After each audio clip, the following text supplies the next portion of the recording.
अरशद साहब कमरे में दाखिल हुए तो दुआ पढ़ रही थी। 1 2 3 4 1 2 3 4। कभी इससे आगे भी पढ़ लिया करो दुआ। कैसे पढ़ सकती हूँ, अभी 4 दिन तो हुए हैं स्कूल जाते हुए। मगर दुआ ट्यूशन तो कब से जा रही हो? तो ये वहाँ कौन सा पढ़ती है, बाजी को तंग करती है बस। कैसे करूँ याद, और खिलाओ आलू। अब आलू कहाँ से आ गए बीच में? तो और क्या, आलू खा करके ही तो मुझे कुछ याद नहीं आता। बच्चे तो शौक से खाते हैं आलू, जो खाते हैं आलू वो बन जाते हैं मोटे भालू। ये बात तो ठीक है दुआ।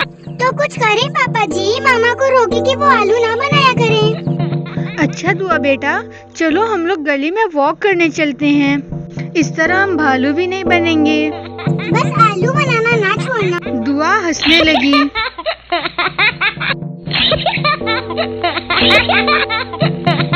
और वो दोनों वॉक के लिए घर से बाहर निकल गए। दूसरी तरफ गांव के सरदार और उनकी बेगम बैठक पे बैठे थे। सरदार साहब अपनी बेगम से बोले, हमारे बेटे के अमेरिका से आने से पहले नया घर बन जाएगा। लेकिन नया घर क्यों? उसकी शादी जो करेंगे इसी साल के आखिर में, उसका घर मैं दरख्तों के आसपास बनवाऊंगा ताकि ज्यादा खूबसूरत लगे।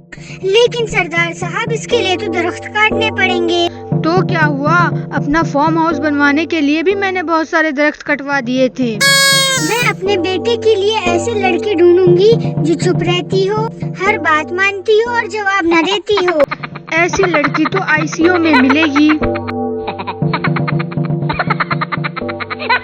उनकी बेगम गुस्से से बाहर चली गईं। शाम के वक्त अरशद साहब और दुआ गली में वॉक कर रहे थे। दुआ एक दरख्त को देखकर बोली, पापा जी ये दरख्त कितना खूबसूरत है। दुआ दरख्त के नीचे जाकर खड़ी हो गई।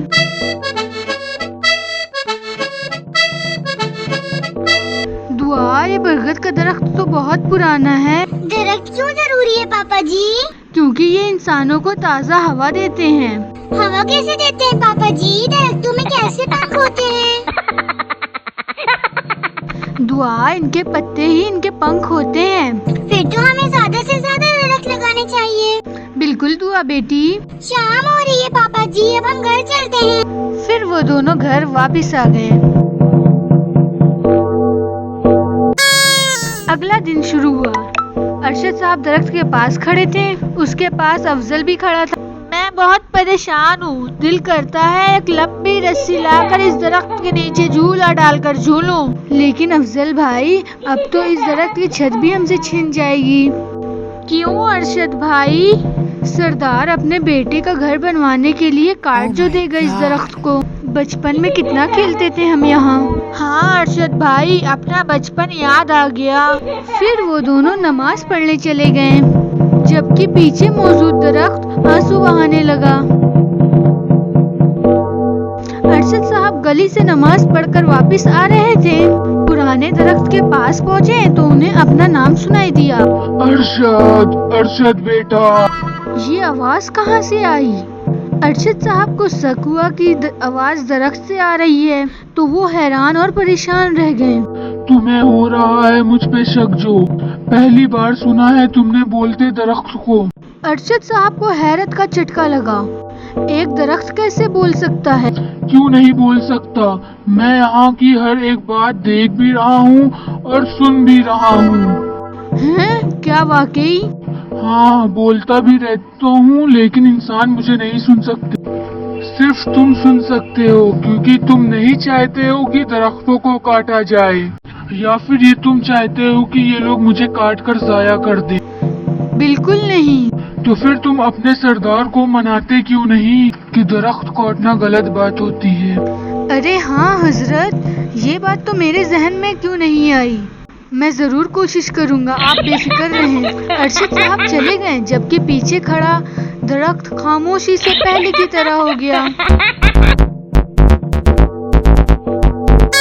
सरदार अपने कमरे में परेशान बैठा था कि उसकी बीवी पास आई और बोली, क्या हुआ सरदार जी, मुंह पे 12 क्यों बज रहे हैं? जब से तुम आई हो जिंदगी में ही 12 बज गए। ये तो फिर भी कम है। क्या कहा? मैं तो कह रहा था अब तुम आ गई हो, अब क्यों 12 बजेंगे? अरे आप भी बहुत भोले हैं, कोई भी आपको बेवकूफ बना सकता है। बात तो तुम्हारे अब्बा ही ने की थी। इतने में मुलाजिम ने आकर बताया कि अरशद साहब आए हैं, तुम उन्हें बिठाओ और पंखा चलाओ, मैं अभी आया। बिस्मिल्लाह जी बिस्मिल्लाह। आइए आइए अरशद साहब, कैसे हैं आप? लगता है आप किसी खास मकसद के लिए आए हैं। जी बिल्कुल सरदार साहब, सुना है आप पुराने दरख्त को कटवा कर वहाँ कोठी खड़ा करवा रहे हैं। हाँ जी बिल्कुल, आपको पता तो है कि नवीन अमेरिका से वापस आ रहा है, उसकी शादी की उम्र भी हो गई है, तो उसके लिए घर बनवाना है। उसे वो जगह बहुत पसंद है अरशद भाई। लेकिन सरदार साहब, वो तो हमारा सालों पुराना दरख्त है, जिसकी छांव तले हमारा बचपन गुजरा है, जो हर राहगीर को छांव देता है, जिसके साथ हम सब गाँव वालों की यादें हैं। वो दरख्त तो तब से यहाँ पे है जब ये गांव भी यहाँ आबाद नहीं था। लेकिन अरशद साहब, मैंने भारी रकम भर के वो जगह खरीदी है और मुझे वहाँ नवीन के लिए कोठी बनानी है।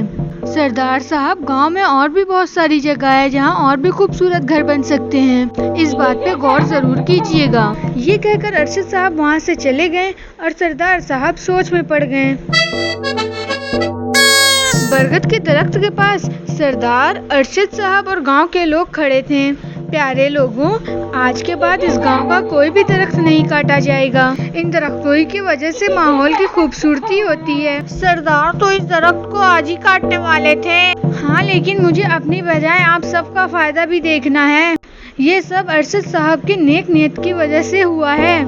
सब लोग अरशद साहब के लिए तालियां बजाने लगे। फिर सरदार ने दरख्त को पानी दिया, नए दरख्त लगाने का वादा किया। इतने में मुलाजिम भागता हुआ आया और बोला, जनाब, फार्म हाउस तो आज सरसब्ज हो चुका है, ऐसा लगता है जैसे हर पौधों पर कोई फूल खिलने वाला हो। सरदार सुनकर मुस्कुराया और बोला, अरशद साहब, बहुत शुक्रिया, तुमने तो मेरी आंखें ही खोल दी। अरशद साहब मुस्कुराने लगे और उन्हें लगा जैसे बरगद का दरख्त भी मुस्कुरा रहा हो। सब लोग चले गए तो दरख्त बोला,